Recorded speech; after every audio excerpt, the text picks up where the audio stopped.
नमस्कार, मैं तीर्थ बोल रही हूँ। राधे श्याम ने साक्षी के बारे में पूछा है, साक्षी का आधार क्या है या वह आधार रहित है? क्या सभी जीव में अलग अलग साक्षी हैं या फिर एक ही साक्षी का विस्तार सर्वत्र है? ठीक है, मैं इसकी विवेचना करती हूँ। यदि हम शब्द पर जाएं और उसका अर्थ खोजें तो साक्षी का मतलब गवाह, सबूत और प्रत्यक्षदर्शी इत्यादि होता है, परंतु यहाँ कुछ भी नहीं के अर्थ में यह शब्द गढ़ा गया है, या सब कुछ से परे।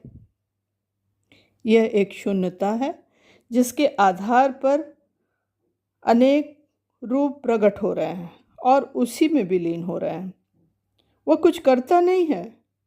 वह पांचों इंद्रियों से आँख, कान, नाक, मुंह, त्वचा से जाना नहीं जा सकता है।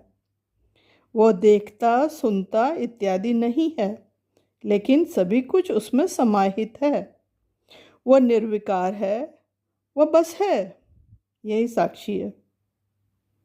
चेतन तत्व जिसे हम नहीं जान सकते हैं वह अज्ञेय है, अचित्त, अविभाज्य, परब्रह्म, सच्चिदानंद इत्यादि अनेक नामों से जाना जाता है।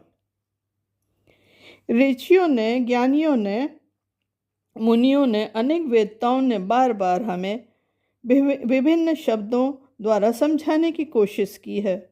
उन्होंने संरचना में दो ही संयोग देखा, वह जड़ और चेतन। इसे प्रकृति, पुरुष, संसार और साक्षी इत्यादि नाम दिया। चारों ओर उसी का प्रसार है। वह प्रकृति के साथ संयुक्त होकर असंख्य अनगिनत रूपों में प्रकट हो रहा है, मानो समस्त ब्रह्मांड में उसी का खेल हो रहा है। प्रकृति अनेक खिलौने बनाती है और फिर बिगाड़ देती है। राधे श्याम का प्रतिप्रश्न आया कि साक्षी का अध्यात्म से क्या संबंध है। शून्यता से सब कुछ प्रकट होता है और उसी में समाहित हो जाता है। उसी को समझने की कोशिश ही अध्यात्म है। आगे प्रकृति के स्थूल रूप सूक्ष्मतर और से सूक्ष्मतम हो गए हैं। इसमें विभिन्न रूपों को, गुण भेदों को भी अधिकृत किया गया है। अपने यही संयोजन को जान पाना ही मुक्ति का कारण होता है। एक छोटा सा उदाहरण देकर समझते हैं। मानो कई गुब्बारे हैं, उसमें हवा भरी गई है। वे अपना अपना आकार ले लेते हैं। अब यहाँ हवा गुब्बारे से बाहर भी है और उसके अंदर भी, अर्थात सर्वत्र वायु का विस्तार है। ठीक वैसे ही साक्षी सर्वत्र है और एक से अनेक हो रहा है। वह एक है लेकिन अनेक हो रहा है। अगला प्रश्न नीरज का है। उसने पूछा है, कृपया मुझे बताएं कि साधना किसे कहते हैं और व्यक्ति क्यों करता है। पिछली बैठक में क्रम संख्या 1 में हमने साक्षी के बारे में विस्तार से जाना है। इसे समझने, जानने तथा स्थित होने के लिए अथक प्रयास करना पड़ता है।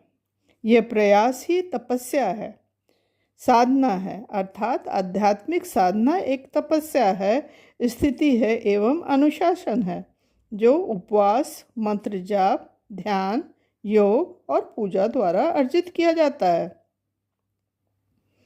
प्रत्येक मार्ग की अपनी अपनी विधि होती है, लेकिन यह आवश्यक नहीं कि वह सर्वमान हो और सभी के शारीरिक एवं मानसिक खांचे में फिट बैठ जाए।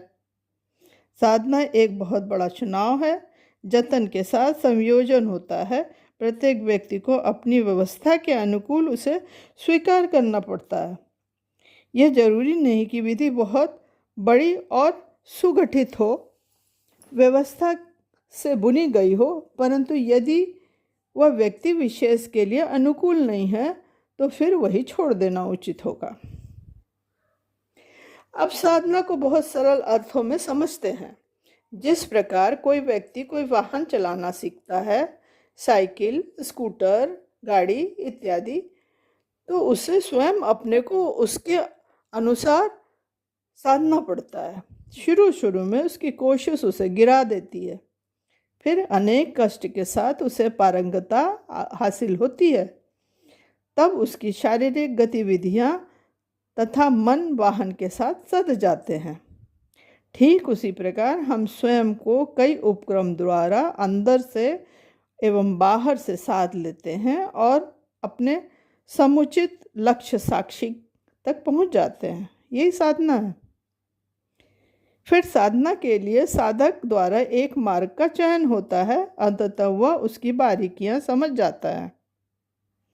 अध्यात्म हमें मन की शांति, शरीर की स्थिरता तथा भावों में के उठते वेगों को नियंत्रित करना सिखाता है। इससे जीवन आनंदमय हो जाता है। ठीक है, फिर मिलेंगे। धन्यवाद।